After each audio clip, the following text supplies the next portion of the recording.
رسول اللہ صلی اللہ علیہ وآلہ وسلم نے یہ بات بھی سمجھائی تھی کہ جب انسان کسی بیماری پہ صبر کر لیتا ہے، کچھ لوگ پریشان ہو جاتے ہیں، مدت سے بیمار ہوں، 18 سال تک سیدنا ایوب بیمار رہے۔ آج اللہ سے دعا ہے کہ اللہ بغیر بیمار کیے بھی تو درجے دے سکتا ہے نا، اس نے کسی سے مشورہ تو نہیں کرنا۔ اللہ کسی کو محتاج نہ کرے، لیکن حکم یہ ہے اگر آپ بیمار ہو گئے صرف 3 کام کیجئے، اپنی عبادت میں کمی نہ کریں۔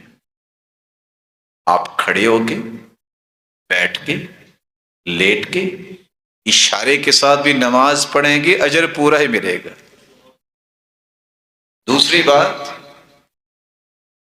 اس بیماری پہ اللہ ذو جلال کے بارے میں سوء ظن کا شکار نہ ہو کہ یہ میرے ساتھ کیا ہو گیا، یہ اللہ کا فیصلہ ہے۔ تیسری بات، آنے جانے والوں کے سامنے شکوہ شکایت نہ کرو۔ شکوہ شکایت صرف اللہ کے سامنے۔ ملے گا کیا؟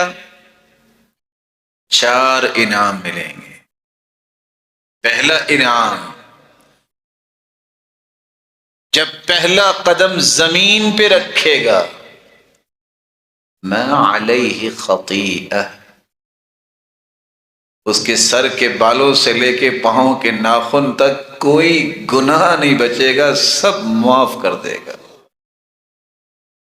دوسرا انعام، کہ یوم ولدت امہ، اللہ ذو الجلال کے پیغمبر نے فرمایا ہو اس طرح جائے گا جس طرح ماں نے اسے آج ہی جنا ہے، نئی زندگی کا آغاز کرے۔ دوسری روایت کے الفاظ بھی ہیں ثم یستأنف العمل، اچھا بھی پچھلی زندگی ختم، وہ پاک صاف ہوگی، آج سے پہلا دن ہے تیرا، شروع کرو کیا کرنا ہے۔ اور تیسرا اور چوتھا انعام، ابدلہ اللہ لحما خیرا من لحمی ودما خیرا من دمی، بیماری سے انسان کا خون بھی جاتا ہے، اللہ کا وعدہ ہے پہلے سے اچھا خون عطا فرمائیں۔ انسان کمزور بھی ہوتا ہے، پہلے سے اچھا گوشت پوست اللہ تعالیٰ عطا فرماتے ہیں، لیکن کام 3 کرنے پڑیں گے۔ عبادت میں کمی نہ کرے، اللہ کے بارے میں مطمئن رہے کہ میرا رب مجھے ضائع نہیں کرے گا، لوگوں کے سامنے شکوہ شکایت نہ کرے، بلکہ شاید کسی نے قصہ سنا ہو عمران بن حسین کا، جن کو 30 سال تک پائلز کی بیماری رہی۔ کتنے سال؟ 30 ایئرز۔ اللہ تعالیٰ ہر ایک کو محفوظ فرمائے، اور جو بیمار بھی ہیں اللہ انہیں صحت یاب کر دے۔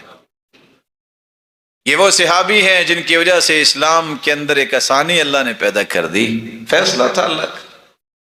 ان کو اللہ کے رسول نے فرمایا تصلی قائما، کھڑے ہو کے نماز پڑھو، نہیں کھڑے ہو سکتے فإن لم تستطع فقاعدا، بیٹھ کے نماز پڑھو، فإن لم تستطع فعلى جنب، بیٹھ کے نہیں پڑھ سکتے تو کروٹ کے بل ہو کے پڑھ لو، اشارے سے پڑھ لو۔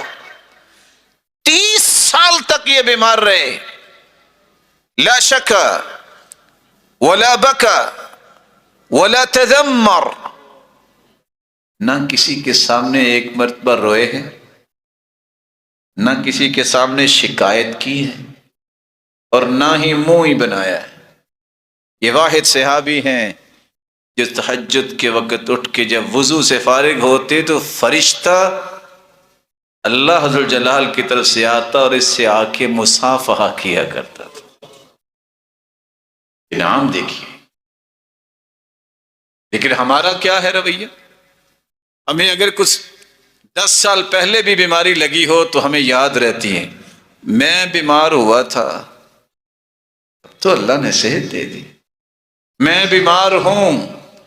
اگر آپ کسی اپنے رشتہ دار کو محبت کرنے والے کو بتائیں گے وہ غم میں چلا جائے گا۔ اگر آپ کسی دشمن کے سامنے یہ بات تذکرہ کریں گے وہ خوشیاں منائے گا، اور اگر آپ کسی ایسے انسان کو بتاتے ہیں جس کو آپ سے نہ محبت ہے نہ دشمنی، وہ پرواہ ہی نہیں کرے گا، تو بتانے کا فائدہ؟ اجر سے محروم ہو گئے۔ جو انعام رکھے ہیں ان سے کہیں محروم نہ ہو جائیں، اور فائدہ بھی کو نہیں ہوگا۔ ایک شخص جو ہے روتا پھرتا تھا، قاضی شرح نے اسے بلایا، جسٹس تھے، کہتے تم بصرہ میں بھی روتے نظر آئے ہو کہ میں تو لٹ گیا، بڑا بیمار ہوں، کیا کروں؟ بصرے والوں نے شفا دے دی تجھے؟ کہتا نہیں۔ اچھا تم کوفے میں بھی لوگوں کو کہتے پھرتے تھے میں بیمار ہوں، شفا دے دی کوفے والوں نے؟ اتنا تم رب کے سامنے روتے تو شفا بھی مل جاتی۔ پھر کہا انظر الی عین ھذی، اور میری اس آنکھ کی طرف دیکھو، میں ناظرت بها منذ 20 سنہ، 20 سال ہو گئے مجھے میری آنکھ سے نظر نہیں آتا، میری بیوی کو بھی پتہ نہیں ہے کہ مجھے تکلیف ہے کہ نہیں ہے۔ جن کا ایمان اللہ کے ساتھ ہوتا ہے ان کا رخ بھی اللہ کی طرف ہوتا ہے۔ لوگوں کے سامنے شکوہ شکایت کرنے سے اجر بھی کم ہوتا ہے، بلکہ لوگ تسلی کم دیتے ہیں، شماتت زیادہ کرتے ہیں۔ شماتت کا مطلب ہوتا ہے تانا دینا، خوش ہونا۔ کیا کہتے ہیں؟ ٹھیک ہوا ہے کہ نہیں؟ اب ضرور اس نے کچھ کیا ہوگا۔ میں آپ کی بات نہیں کر رہا، یہ لوگ انبیاء کے بارے میں کہتے ہیں۔ سیدنا ایوب علیہ السلام جب بیمار ہوئے تو سلسلہ صحیحہ کی روایت ہے، جیسے لوگوں کی حالت ہے، وہ پہلی صف میں بھی نماز پڑھ رہا ہے، بیمار ہو گیا، کہتے ضرور اس پہ کوئی مار پڑی ہوگی۔ اللہ کے رسول بھی بیمار ہوئے، جیسی ہستی اللہ نے پیدا ہی نہیں کی۔ تو سیدنا ایوب علیہ السلام کے بارے میں دو لوگوں نے کہا لگتا ہے کہ اللہ کی طرف سے پکڑ آ گئی۔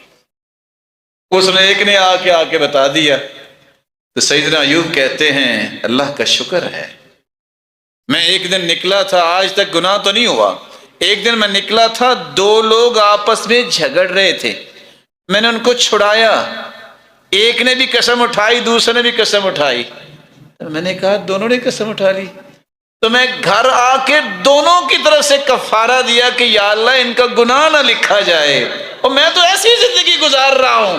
پھر بھی کہنے والوں نے کہا کو پکڑ ہی آئی ہو۔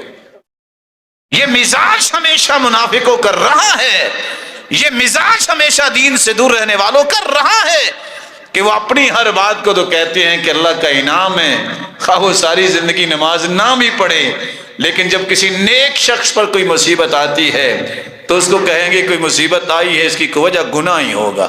نہیں، سیدہ عائشہ رضی اللہ تعالی عنہ فرماتی ہیں جب اللہ کے رسول اپنا ہاتھ مبارک پیالے میں داخل کرتے اور اپنے چہرہ انور پہ لگاتے، جب وہ فوت ہونے لگے تو مجھے اس دن سمجھ آئے کہ ان للموت سکرات، اللہ کے رسول نے فرمایا ہے کہ موت کی سختیاں ہیں۔